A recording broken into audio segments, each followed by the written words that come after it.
ओम परमात्मने नमः। पूर्व श्लोक में वह तत्व न सत कहा जा सकता है न असत, ऐसा कहकर ज्ञेय तत्व का निर्गुण निराकार रूप से वर्णन किया। अब आगे के श्लोक में उसी ज्ञेय तत्व का सगुण निराकार रूप से वर्णन करते हैं।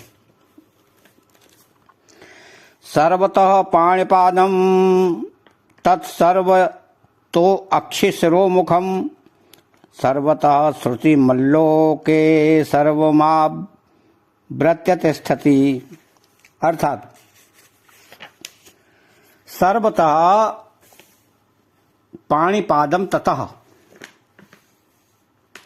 जैसे स्याही में सब जगह सब तरह की लिपियां विद्यमान हैं, अतः लेखक स्याही से सब तरह की लिपियां लिख सकता है। सोने में सब जगह सब तरह के गहने विद्यमान हैं, अतः सुनार सोने में किसी भी जगह से जो गहना बनाना चाहे बना सकता है। ऐसे ही भगवान के सब जगह ही हाथ और पैर हैं, अतः भक्त भक्ति से जहां कहीं जो कुछ भी भगवान के हाथों में देना चाहता है, अर्पण करना चाहता है, उसको ग्रहण करने के लिए उसी जगह भगवान के साथ मौजूद है। भक्त बाहर से अर्पण करना चाहे अथवा मन से पूर्व में देना चाहे अथवा पश्चिम में, उत्तर में देना चाहे अथवा दक्षिण में, उसे ग्रहण करने के लिए वहां भगवान के हाथ मौजूद है। ऐसे ही भक्त जल में, स्थल में, अग्नि में, जहां कहीं जिस किसी भी संकट में पड़ने पर भगवान को पुकारता है, उसकी रक्षा करने के लिए वहां ही भगवान के हाथ पैर तैयार हो जाते हैं। अर्थात भगवान वहां ही अपने हाथों से उसकी रक्षा करते हैं।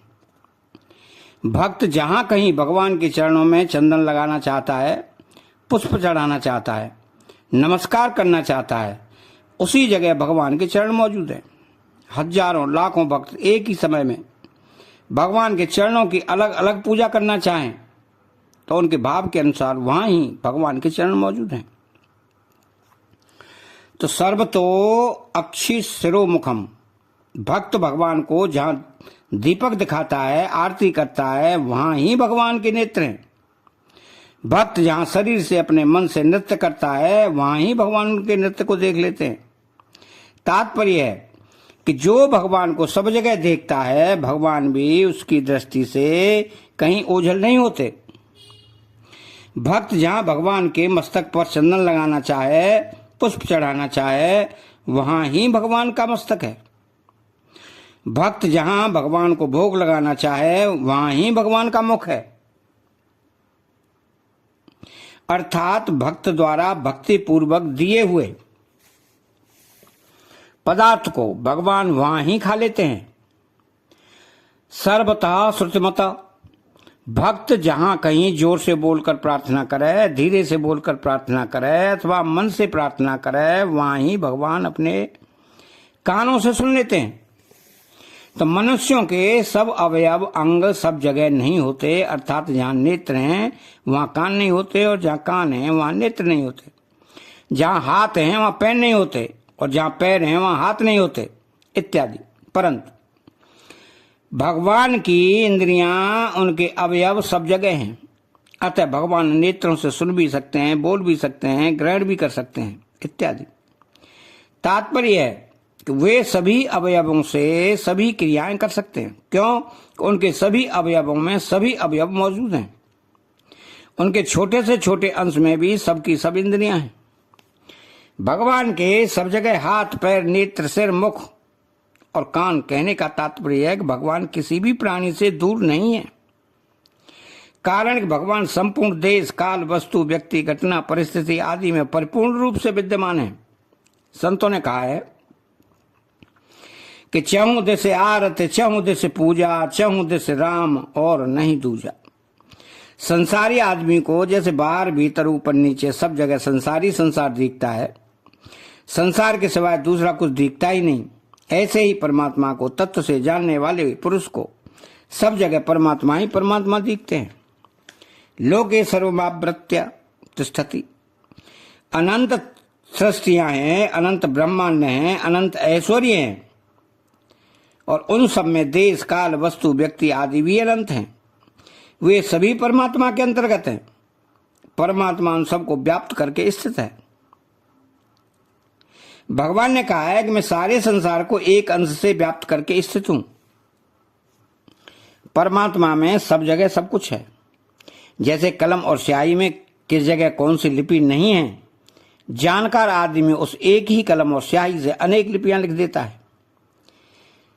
सोने की डली में किस तरह कौन सा गहना नहीं है, सुनार उस एक डली में से कड़ा, कंठी, हार, नथ आदि अनेक गहने निकाल लेता है। इसी तरह लोहे में किस जगह कौन सा औजार अथवा अस्त्र शस्त्र नहीं है, मिट्टी और पत्थर में किस जगह कौन सी मूर्ति नहीं है, ऐसे ही परमात्मा में किस जगह क्या नहीं है। परमात्मा से ही यह सब सृष्टि पैदा हुई है, उसी में स्थित रहती है और अंत में उसी में लीन हो जाती है। पहले भी वही है, पीछे भी वही है, और फिर बीच में भी दूसरी चीज कैसे आए, कहां से आए। इस बात को साधक दृढ़ता से स्वीकार कर ले तो फिर परमात्मा दिखने लग जाएगा। क्यों? कि वास्तव में है ही वही, दूसरी चीज है ही नहीं। तो भगवान कहते हैं अहमेवासमेवाग्रे नान्यदयत सद सत परम पश्चादहम यदेतश्च यो अविशिष्यते सो अस्म्यम हम। तो सृष्टि से पहले भी मैं भी विद्यमान था, मेरे सिवाय और कुछ भी नहीं था, और सृष्टि उत्पन्न होने के बाद जो कुछ भी यह संसार दिखता है वह भी मैं ही हूं। सत असत तथा सत असत से परे जो कुछ कल्पना की जा सकती है वह मैं ही हूं। सृष्टि के सिवाय भी जो कुछ है वो मैं ही हूं, और सृष्टि का नाश होने पर जो शेष रहता है वो भी मैं ही हूं। तात्पर्य है कि सत्ता एक ही है, द्वंद्वों में उलझे रहने के कारण उसका अनुभव नहीं होता। अतः चैनल को सब्सक्राइब करें, बेल आइकन घंटी को दबाएं और कमेंट बॉक्स में भगवान कृष्ण के नाम का एक सुंदर सा कमेंट लिखें। बोला जय श्री कृष्णा।